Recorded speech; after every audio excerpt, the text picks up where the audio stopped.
9월 28일 월요일 새벽기도 시작하겠습니다. 사도신경 고백하시겠습니다.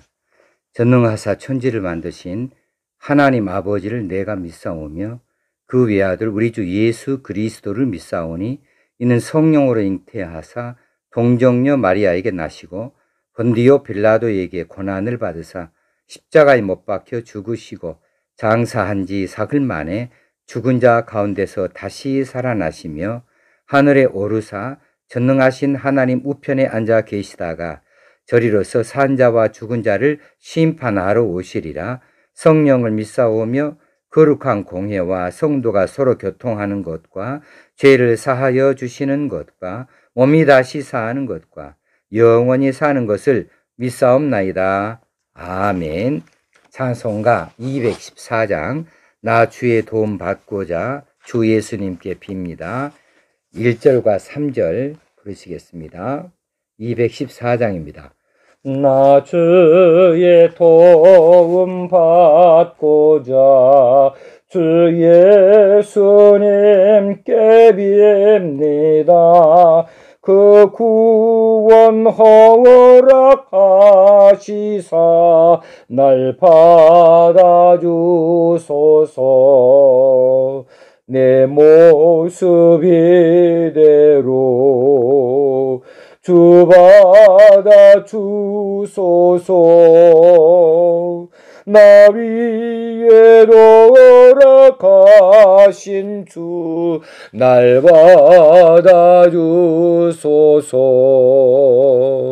내 힘과 결심 약하여 늘 깨어 제게 세우니 주의 이름으로 구원해 날 받아주소서.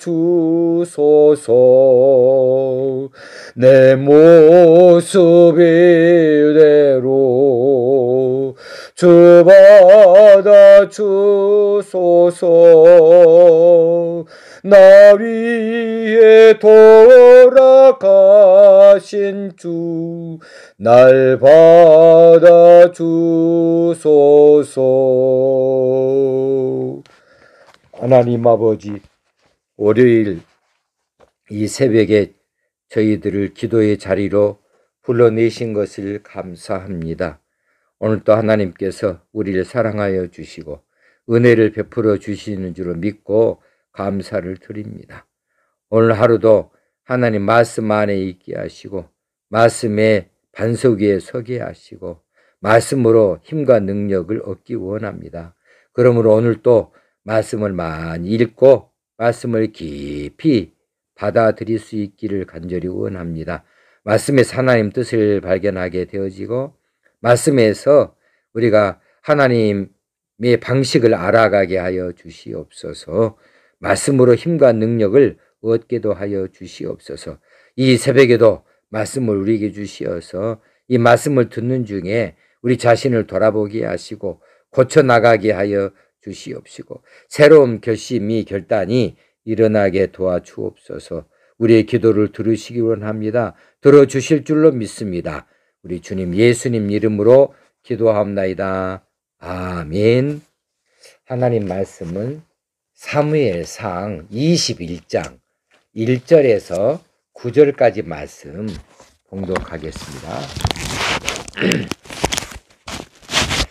다윗이 노베에 가서 제사장 아히멜렉에게 이르니 아히멜렉이 떨며 다윗을 영접하여 그에게 이르되 어찌하여 네가 홀로 있고 함께하는 자가 아무도 없느냐 하니 다윗이 제사장 아히멜렉에게 이르되 왕이 내게 이 일을 명령하고 이르시기를 내가 너를 보내는 것과 네게 명령한 일은 아무것도 사람에게 알리지 말라 하시기로 내가 나의 소년들을 이러이러한 곳으로 오라고 말하였나이다. 이제 당신의 수중에 무엇이 있나이까? 떡 5덩이나 무엇이나 있는 대로 내 손에 주소서 하니 제사장이 다윗에게 대답하여 이르되 보통 떡은 내 수중에 없으나 거룩한 떡은 있나니 그 소년들이 여자를 가까이만 하지 아니하였으면 주리라 하는지라. 다윗이 제사장에게 대답하여 이르되 우리가 참으로 3일 동안이나 여자를 가까이 하지 아니하였나이다. 내가 떠난 길이 보통 여행이라도 소년들의 그릇이 성결하겠거든 하물며 오늘 그들의 그릇이 성결하지 아니하겠나이까 하매 제사장이 그 거룩한 떡을 주었으니 거기는 진설병 곧 여호와 앞에서 물려낸 떡밖에 없었음이라. 이 떡은 더운 떡을 드리는 날에 물려낸 것이더라. 그날에 사울의 신하 한 사람이 여호와 앞에 머물러 있었는데 그는 도액이라 이름하는 에돔 사람이요 사울의 목자장이었더라. 다윗이 아히멜렉에게 이르되 여기 당신의 수중에 창이나 칼이 없나이까? 왕의 일이 급함으로 내가 내 칼과 무기를 가지지 못하였나이다 하니 제사장이 이르되 네가 엘라 골짜기에서 죽인 블레셋 사람 골리앗의 칼이 보자기에 쌓여 에봇 뒤에 있으니 네가 그것을 가지려거든 가지라. 여기는 그것밖에는 다른 것이 없느니라 하는지라. 다윗이 이르되 그 같은 것이 또 없나니 내게 주소서 하더라. 아멘. 다윗이 이제 요나단과 작별을 하고서 이제 떠나게 되어집니다. 이전에 사울의 살해 위협을 느끼고서 도망친 곳은 라마, 이제 사무엘에게 피신했죠. 그래서 라마 나요스에 잠깐 머무른 바가 있습니다. 그러나 그것도 사울이 찾아오게 되어지므로 안전치 못하여 또 피신한 적이 있었지요. 자, 이번 피신은 어디로 해야 될까? 요나단을 떠나면서 다윗의 마음이 여러 가지로 불편했을 거예요. 사울의 계속되는 핍박인 계속 있고 이제 여기에서 안전하려면 떠날 수밖에 없고 떠나자니 갈 곳이 마땅치 않아요. 그래 다윗이 생각해낸 자리가 바로 놉이었습니다. 놉은 이제 제사장들의 성읍입니다.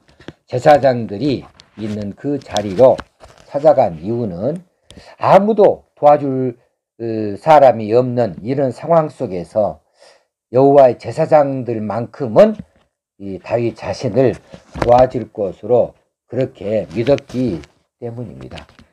이제 그곳에 가서 이제 다윗은 하나님의 뜻을 이제 간절한 마음으로 깊이 있게 묻고 하나님께서 무슨 뜻을 가지고 계신지 그리고 하나님께서 하나님의 도움을 청하고자 해서 이 제사장들의 성읍 놉으로 찾아간 것으로 그렇게 이해할 수 있겠습니다. 우리도 세상 살면서 이렇게 막막할 때가 있어요. 이해할 수 없는 그런 일들을 만나게 되어집니다. 풀려고 해도 풀려지질 않아요. 고난은 계속 되어집니다. 위협은 있습니다.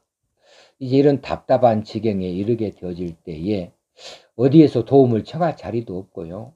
내가 무엇을 해야 할지도 알지 못하는 이런 때를 만날 수 있어요. 이럴 때 여러분 어디로 가십니까? 세상 사람과 달리 우리는 갈 자리가 그렇게 많지 않습니다. 정해져 있습니다.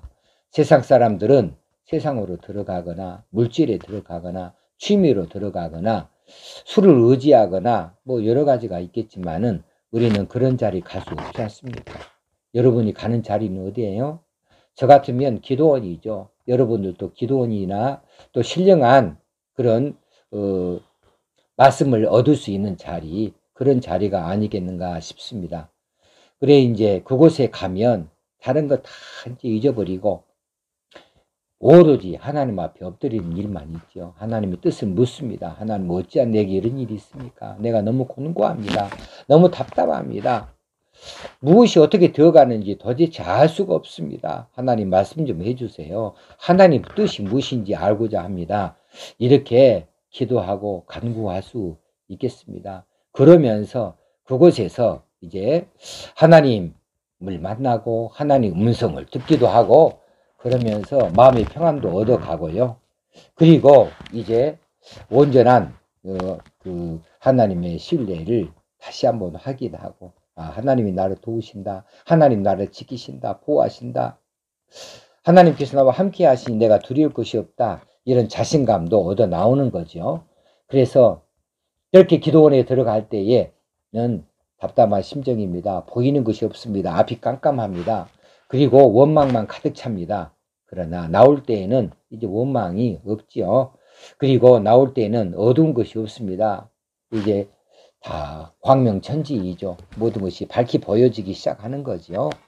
아름답고 좋은 것들이 이제 보이기 시작하게 되어지죠. 그래, 그곳에서 기도하고 나서 그곳에 답을 얻고 나서 이제 하나님의 도우심을 확신하게 되고 나면 이제 내가 지금까지 당하고 있는 여러 가지 근심 걱정 어린 일들, 답답한 일들, 이해할 수 없는 일들, 그것들 앞에 당당해질 수가 있어요. 그래서 풀무불 앞에서 당당할 수 있고 사자굴 이 걱정이 위협이 되지 않습니다. 감옥이라고 하는 것이 열려 있어도 거기가 그 감옥이라고 하는 자리도 두렵지 않게 되어지죠. 이런 두려움 없는 자신을 발견할 수가 있겠습니다. 바로 다윗이 그러한 것을 맛보려고 이제 녹당으로 들어갔다 싶습니다. 두 번째는 이제 그곳에서 다윗은 떡부터 찾아요. 사람은 연약해요. 대장군이고 또 사울의 왕의 사위이기도 하지만 떡 몇 개를 지금 청합니다. 무엇이든지 좀 먹을 거 좀 달라. 그렇게 이야기하고 있는 다윗을 보니까 참 인간은 연약한 존재구나 싶어요. 가지고 있었던 그거 언제 사라질지 몰라요. 부자는 그 부함을 자랑하지 말라고 했습니다. 용사는 그 영맹을 자랑하지 말라고 그랬어요. 다윗의 경우가 그런 거 아니겠습니까? 이제 떡을 달라 했을 때에 이제 이 제사장이 말하기를 보통 떡은 내 수중에 없습니다. 그러나 거룩한 떡은 있습니다. 이 거룩한 떡은 제사에 올려놓았던 떡이죠. 그 떡이 식으면 따뜻한 떡으로 바꾸는 것이거든요. 이 식은 떡, 거룩한 떡으로 진설되어졌던 이 떡을 보통의 경우는 일반 사람이 못 먹습니다. 나누지는 못하는 일이 그런 떡이지요. 그런데 지금 이 아히멜렉은 다윗에게 이 떡을 제공하려고 그렇게 준비를 하고 있습니다. 자, 아히멜렉이 이 거룩한 떡을 다윗 일행에게 주겠다고 한 것은 어쩌면은 융통성의 문제라고 봐져요. 융통성의 문제. 제사장으로서 이 레위 지파의 어떤 법전에 나와 있는 대로 진설되어졌던 이 떡은 누구에게도 주지 못한다. 그것이 먼저이지만 이 아히멜렉은 그 위에 사랑의 법칙을 먼저 따졌어요. 지금 정말 배고픈 사람이 있습니다. 그래서 진설되어진 이 떡 함부로 할 수 없는 떡이지만 그것을 잠시 뒤로 미루고 이 허기진 다윗과 그 일행에게 이 떡을 제공하기로 그렇게 마음을 먹은 겁니다. 그런데 그냥 주는 것이 아니고요. 한 가지 전제 조건을 달았지요. 무엇입니까? 이제 다윗과 그 일행이 여자를 가까이 하지 않아서 성결한 상태여야 한다는 것이지요. 그렇죠. 여기서 부정하지 아니한 이런 형편이라면 이 거룩한 떡을 먹을 자격이 있겠다. 나눠줄 수 있겠다. 그렇게 말한 겁니다. 그렇기는 해도 일단은 지금 이 진설지어진 이 떡, 이 거룩한 떡을 이제 제사장이 아니고 보통 사람에게 나누어지는 일은 그렇게 원칙에서 벗어난 일이냐 하는 문제를 일으킬 수가 있는 거예요. 자, 여기에 융통성의 미덕이라고 하는 것을 말씀드리고 싶습니다. 세상사 여러 가지 많은 문제들 원칙이 있습니다. 또 하나님의 법에도 원칙이 있어요. 원론적인 것이 있어요. 거기에는 우리가 냉정히 대처해야 됩니다. 예배를 드린다. 그래, 예배 모아서 드려야 됩니다. 그리고 그렇게 하는 것이 이제 우리 이 교회라고 하는 개념이죠. 또 이 공예배라고 하는 개념은 한 자리에 같은 장소에서 같은 시간에 함께 모여 드리는 예배를 이제 우리가 말할 수 있겠어요. 그렇긴 한데 거기 원칙에는 냉정하지만 그렇게 할 수 없는 마당이 있을 때에는 융통성의 여유는 있어야 돼요. 융통성에는 여유를 가질 수 있어야 되겠다. 그러니까 그렇게 코로나 때문에 남의 건강을 위해서 혹시 내 건강을 위하여서 그렇게 군집, 회집하는 일이 쉽지 않으면은 그때에는 이제 흩어져서 드리는 예배도 우리가 예배로 하나님 앞에 흠결 없이 받아들일 수 있어야 되겠다. 이런 융통성의 문제가 나오는 것이죠. 이제 자칫 이제 원칙에 고집스럽게 매달리다 보면 다른 것들 더 중요한 것을 놓치고 말게 되어집니다. 이제 코로나 사태 도 그렇죠. 원칙이다. 이건 예배는 무조건 모여야 된다. 다 모여라. 1000명 들어가는 교회 1000명이 다 들어가서 예배 드리고 바짝바짝 다 붙어 앉아 있고 그렇게 예배 드리다가 이제 집단 감염이 되어지고 사회적인 또 여러 가지 지적을 받게 되어지고 또 비난을 받게 되어지고 교회 하나님 영광 가리는 일이 되어지죠. 그것은 한번 예배를 위하다가 이제 더 큰 손실을 얻게 되어지는 경우가 되겠습니다. 이때는 잠시 예배의 형태를 바꾸어서 잠시 사선책이긴 하지만 함께 모여서 하는 것보다는 흩어져 사는 게 좋다. 간격을 두고 거리를 띄어서 이 전염병의 피해로부터 우리가 이제 더 안전할 수 있도록 그렇게 하는 예배로 하나님께 신령과 진정으로 예배하면 좋은 것이 아니겠습니까? 그런 이야기를 오늘 드려보고자 하는 마음이 생겼습니다. 하나 예화가 있어요. 어떤 큰 교회에 청소년들의 그 집회가 있었답니다. 청소년들이 얼마나 많이 모였는지 3,000명이 모였대요. 3,000명이. 그것을 위해서 교사들이 얼마나 많이 수고했는지 몰라요. 근처에 있는 모든 학교를 다 방문했고 또 가가호 또 안내를 하고 해서 이제 집회 날을 기다렸습니다. 그리고 하나님께서 은혜를 베풀어 주시어서 집회 참석자 그들이 바라는 대로 예배당을 가득 채우는 3,000명을 채우는 일이 기적같이 일어났어요. 이 상태에서 한 집사님이 목사님 방으로 다급하게 들어왔습니다. 목사님 아이들이 3,000명도 넘게 모였어요 하고 외쳤습니다. 그래 목사님께서 짐짓 그 평안한 놀라지 않은 척 하면서 그거 뭐가 그렇게 대단한 일입니까? 우리가 하나님께 3,000명을 달라고 그렇게 모이게 달라고 기도했었잖아요. 그렇게 목사님이 이야기를 하니까 이 집사에 하는 말이 아니 목사님 그게 아니고요. 목사님 잘 모르시는 것이 하나 있어요. 근데 말입니다. 아이들이 모자를 쓰고 있어요. 3,000명이 모자를 쓰고 있다고요? 아니 아이들이 모자를 쓰고 있는 것이 뭐가 됐습니까? 그런데 집사님 하는 술 덧떠서 하는 말이 아니 목사님 이거 심각하단 말입니다. 모자를 쓰기는 썼는데 다 거꾸로 모자를 뒤집어 쓰고 있어요. 예배당에서 그러면 됩니까? 목사님은 참 안타까운 마음이 들었습니다. 청소년들이 하나님 앞에 나올 때 또 거룩한 성전에 들어올 때 모자를 벗으면 좋지요. 그런데 이 아이들 그거 알 길이 없어요. 그냥 그런다고 모자를 쓰면 그 집회가 안 되는 집회입니까? 은혜가 임하지 않는 집회가 됩니까? 성전이 거룩한 장소라고 그 아이들이 앞으로 배워 나아가면 되는 거죠. 수천 명의 아이들이 모였는데 그 아이들이 모자를 거꾸로 쓰고 있다. 이게 무슨 큰 대수냐고요. 이건 융통성의 문제 아니겠어요?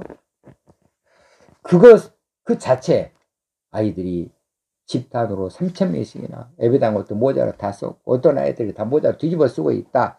거기에 집중하다 보면 3,000명씩이나 모이게 해주신 하나님의 은혜에 대해서 주목하지 못하는 수가 있겠고 이 3,000명의 어린 영혼들이 구원을 받을 수 있겠다고 하는 그 놀라운 사실에 대하여서 이제 잠시 놓칠 수가 있겠다 그 말입니다.